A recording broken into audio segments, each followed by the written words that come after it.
Muy buenos días a todos y todas los y las asistentes de la Semana China Madrid 2024. Mi nombre es Iván Cifredi Santa Ana, egresado de la Universidad San Ignacio de Loyola, y esta es mi ponencia para el presente día. En función de poder comprender, en primer lugar, la coyuntura en la que Mao Zedong propicia la revolución cultural proletaria, es menester adentrarnos en el contexto histórico-político en el que se gesta semejante cambio, tanto en las instituciones políticas como en la mente y costumbres del chino común. Entre finales del siglo XIX y principios del siglo XX podemos visualizar en el ocaso del longevo imperio chino, gobernado por una dinastía extranjera manchú de 1644, la dinastía Qing. La mentada estableció un sistema rentista y feudal que inhibió a la China imperial crecer a la par de sus contrapartes europeos, quienes estaban ejerciendo la industrialización. Por otro lado, las intervenciones bélicas extranjeras mermaban cada vez más la integridad del frágil Estado. Las dos guerras del opio, que en el final de la segunda, con el Tratado de Tianjin en 1858, se concede Hong Kong a Reino Unido, las dos guerras sino-japonesas, el levantamiento de los Boxers y posteriormente la fatídica derrota aplastante frente a la alianza de las ocho naciones. Además, estas mismas potencias, tan inmiscuidas en los asuntos internos de China, ignoraron las peticiones de ayuda futuras de Sun Yat-sen para crear un ejército competente que pudiera echar a los señores de la guerra, cuyo auge pudo ser permitido solamente gracias a la incompetencia política y militar de las élites de la dinastía Qing. Recordemos también que esa era de señoreaje de la guerra impidió hasta 1928 un desarrollo institucional firme, así como la centralización del poder y la creación de un Estado que pudiese administrar las vastas extensiones territoriales chinas. Como sabemos, China es muy grande. Por otro lado, las rebeliones campesinas que tenían como objetivo la transición institucional y un nuevo contrato social, previas, obvio, al siglo XIX, inclusive al siglo XX, obviamente, tuvieron un carácter cíclico, es decir, que siempre, consecuentemente, el orden volvía completamente a la normalidad. El último ejemplar de estas rebeliones fue la de los Taiping entre 1850 y 1854, y si bien tuvo un fuerte impacto sociopolítico, esta fue reprimida mayoritariamente debido a la injerencia británica. En adición, ¿no? En los inicios del siglo XX, el 90% de la población era campesina y este porcentaje apenas podía permitirse comer y dormir, ¿no? Pagando impuestos cada vez más altos a los terratenientes y teniendo que vender a sus hijas como esposas o esclavas a otros campesinos más adinerados. Habiendo Mao echado al Kuomintang de Chiang Kai-shek a la isla de Formosa y ejercido dominio en la totalidad del terreno de la República Popular China, este fue objeto de críticas por parte de la Comintern o Internacional Comunista, principalmente debido a la decisión ideológica de Mao. ¿Por qué?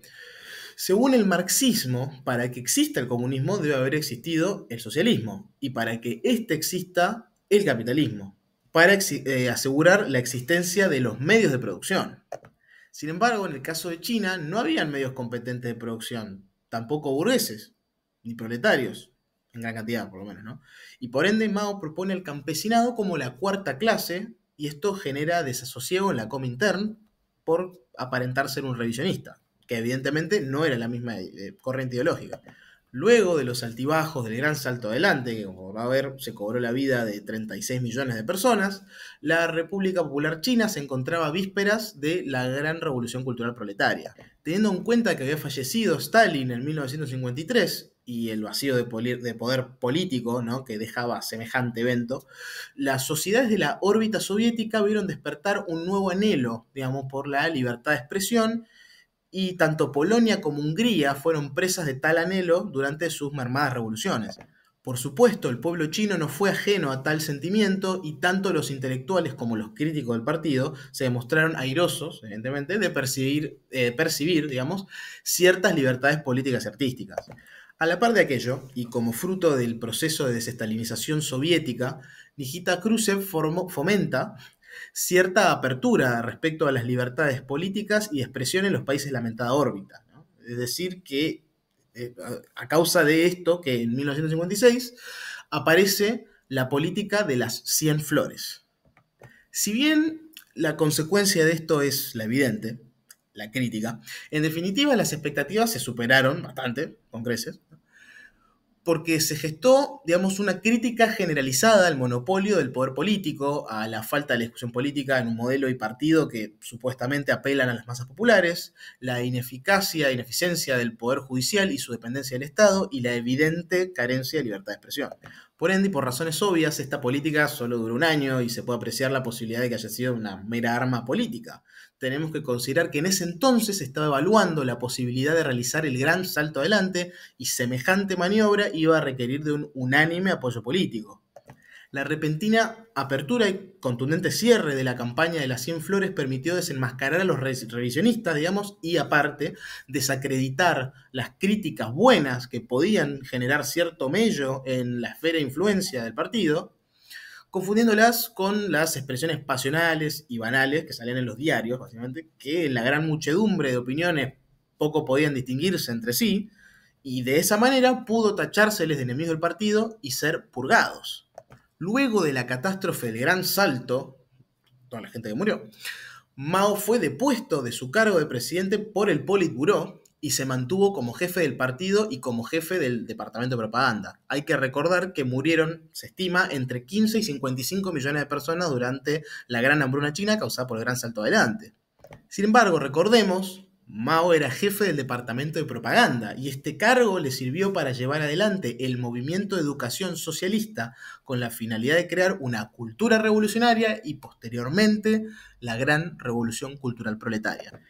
Es durante este periodo que se redacta el Libro Rojo de Mao, segundo libro más vendido en la historia después de la Biblia, y se crean los Guardias Rojos. Estos eran esencialmente estudiantes universitarios y secundarios que querían ejercer su compromiso con la causa y demostrar su conciencia de clase.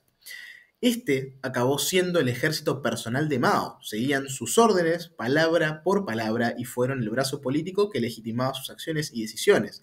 De hecho, fue por palabra de Mao que estos mismos bombardearon el cuartel general del Partido Comunista. Y con esto iniciaron oficialmente la lucha de clases violenta. Podemos apreciar que los medios políticos de Mao Zedong eran el nacionalismo, el control ideológico, la movilización de las masas y la propaganda. Mediante la reeducación y el adoctrinamiento pudo mantener sus intereses y objetivos a largo plazo, que recordemos giraban en torno a despojar a China del peso del pasado y crear una nueva cultura, un nuevo pensamiento.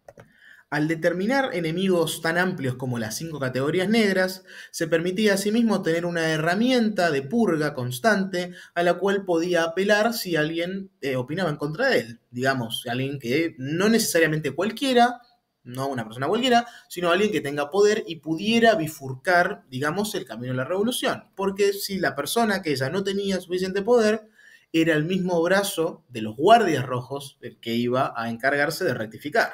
Este ideal nacionalista de crear una cultura netamente china, antiimperialista, socialista y autosuficiente fue el medio por el cual logró llegar al chino de a pie. En contraposición, giremos nuestros ojos hacia el presente. La República Popular China está en vías de consolidarse como máxima potencia hegemónica, está inmiscuida en la interdependencia que caracteriza el sistema comercial financiero internacional y en la hiperconectividad característica de las nuevas tecnologías. Su mandato presidencial no tiene tiempo, sus sectores industrial, tecnológico, militar, agrícola, entre otros, son altamente competitivos y, sin embargo, corre un gran riesgo. Las altas tasas de desempleo, la desaceleración económica, la disminución del consumo y el envejecimiento inminente de su población amenazan la integridad de China y del partido. Xi Jinping, ascendiendo al poder en 2012, sigue luego de 12 años el presidente de China. Cuando asumió, mandó a echar al presidente Hu Jintao como evidente demostración de poder previo al inicio de las votaciones de la Asamblea. Ese mismo año inicia la campaña anticorrupción, mecanismo con el cual va a realizar constantes limpiezas en el Estado, usualmente opositores o revisionistas. Al año siguiente, 2013, plantea el sueño chino, que consta de una manifestación nacionalista de regresar a China a su lugar histórico de poder e influencia, y como si fuera poco, en la Universidad de Nazarbayev, en Astana, Kazajistán, plantea los inicios de la iniciativa de la Franja y la Ruta, entramado comercial que hoy en día integra más de 150 países. La iniciativa Made in China 2025, que propone para el mentado año consolidar a la República Popular China como bastión del desarrollo de nuevas tecnologías y sectores estratégicos, a la vez promete reducir la dependencia de importaciones extranjeras y proyectar en consecuencia la autonomía e independencia chinas.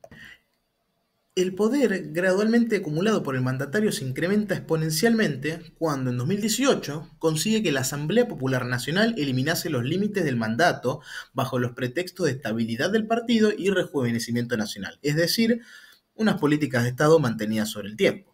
Hoy en día, por medio de sus prolongadas políticas de Estado, ha conseguido expandir la influencia global, en parte por medio de la Belt and Road Initiative, o Iniciativa de la Franja y Ruta, y en parte también debido al poderío de su complejo militar industrial. Las nuevas capacidades tecnológicas y bélicas del Ejército Popular de Liberación le permiten a China garantizar la soberanía nacional y ejercer su hard power, sobre todo en el mar meridional chino. En adición, su postura respecto a Taiwán dicta que la reunificación es inevitable, apelando a la identidad nacional, nuevamente el nacionalismo como medio.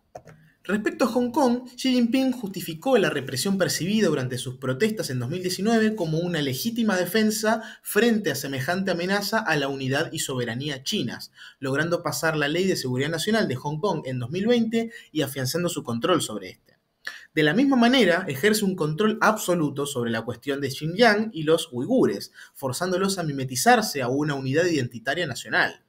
Durante su mandato, también, se han establecido campos de reeducación, así como una severa vigilancia sobre la región, con el pretexto de combatir el extremismo y el separatismo regionales. Finalmente, durante la pandemia de COVID-19 trató de mantener la política COVID-0, la cual le sirvió como una demostración de eficiencia y superioridad en la unidad, pero de todos modos esto terminó por afectar su economía.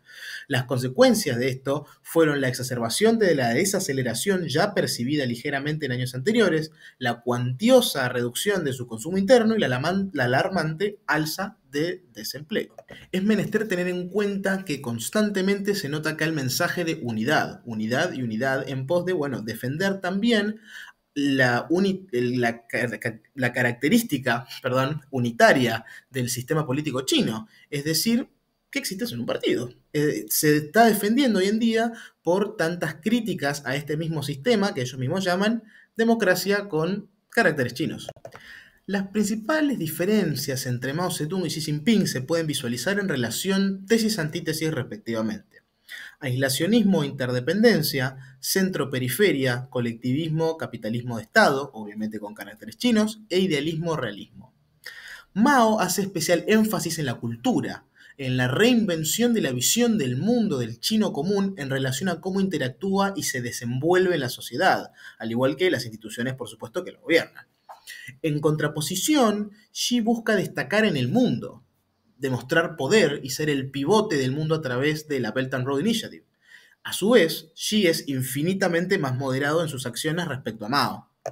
Además, Xi Jinping gobierna en un paradigma en el que China es una potencia, mientras Mao gobernaba en un periodo radical y plagado de contratiempos como fue la Gran Hambruna China. Definitivamente, las similitudes en sus prácticas políticas radican en los siguientes puntos. En primer lugar, la centralización del poder. Mao logró ser venerado por su pueblo. No, nada menos, el culto a su personalidad fue algo muy real. Por medio de la movilización de los masas y el fundamentalismo de los guardias rojos, logró centralizar su poder político durante la Revolución Cultural, legitimando todas sus acciones y decisiones políticas antes de fallecer en 1976. Xi, por su parte, echó en medio de una sesión del Congreso chino a un expresidente como Hu Jintao. Se revocó el límite de su mandato y purgó a miles de burócratas del Estado y, hoy en día, es el presidente de la segunda potencia mundial, no sin antes centralizar el poder. El aspecto del nacionalismo no puede ser ignorado. La China nueva de Mao y el sueño chino de Xi son, en esencia, un llamado de apoyo al público, embelezándolos con el sentimentalismo nacionalista y obteniendo su apoyo para legitimar y justificar futuras acciones y o decisiones. La propaganda fue crucial para el desarrollo de sus carreras políticas. Mao fue literalmente el jefe del departamento de propaganda y de no haber sido por este cargo, nunca habría llegado a los oídos u ojos, por los panfletos, de los estudiantes chinos. En el caso de Xi, se relacionó más con las redes sociales y el control de las mismas, en pos de crear una burbuja social en la que se aminoren o no sean visualizadas las protestas sociales. Finalmente, el distanciamiento de injerencias externas es una característica sine qua non. Mao despreciaba la influencia extranjera por serle constantemente hostil e imperialista. Él buscaba la creación de un sistema aplicable a China y que le generase mayor bienestar a su población, buscaba romper con las viejas creencias y con las externas inclusive. Este buscaba la completa autonomía y el aislacionismo. Por el lado de Xi, y si bien se adhiere al multilateralismo y la interdependencia, busca independizarse de las importaciones extranjeras para ser autosuficiente, a la vez que demuestra distancia respecto a los asuntos occidentales. En adición, denota recelo ante la injerencia de las otras potencias y protege celosamente su soberanía nacional. Y además, rechaza ciertas críticas occidentales respecto a derechos humanos, la misma democracia y la seguridad. Finalmente, y concluyendo, aunque sus enfoques y contextos difieren significativamente, tanto Mao como Xi han utilizado el nacionalismo y el control centralizado para consolidar su poder, mientras que Xi adoptó un enfoque más pragmático y orientado hacia la estabilidad, combinando este nacionalismo con un crecimiento económico bastante fuerte y una integración global sin precedentes. Mao se enfocó en la movilización de las masas y la radicalización ideológica dentro de un paradigma de revolución social. Mao dejó una política radical con especial énfasis en la transformación sociocultural y de las costumbres, de igual manera que la lucha de clases, mientras que Xi ha enfocado su mandato en la idea de un renacimiento de la nación china y la recuperación de esta como una gran potencia mundial, como lo solía hacer previo al siglo de la humillación y al dominio de la dinastía Qing. La distinción más notable radica en la situación económica. Mientras que Mao gobernó en medio de la pobreza, Xi Jinping es el mandatario de un Estado en vías de consolidación como potencia indiscutida. Si bien ambos han sido grandes mandatarios para la República Popular China, sería poco decoroso no destacar la proeza de Xi Jinping como político adscrito al realismo clásico, como todos lo conocemos, y duro mandatario de tamaña nación, con el potencial innegable de ser, tarde o temprano, la cúspide del poder global. Bueno, muchas gracias. Esto ha sido todo. Mi nombre es Iván Cifrey Santa Ana y a todos los presentes les digo, Taigan Ciele. No me queda más que demostrar mi agradecimiento también hacia las personas que componen y que lograron organizar este evento. Y bueno, ha sido todo increíble y muchas gracias. Taigan Ciele.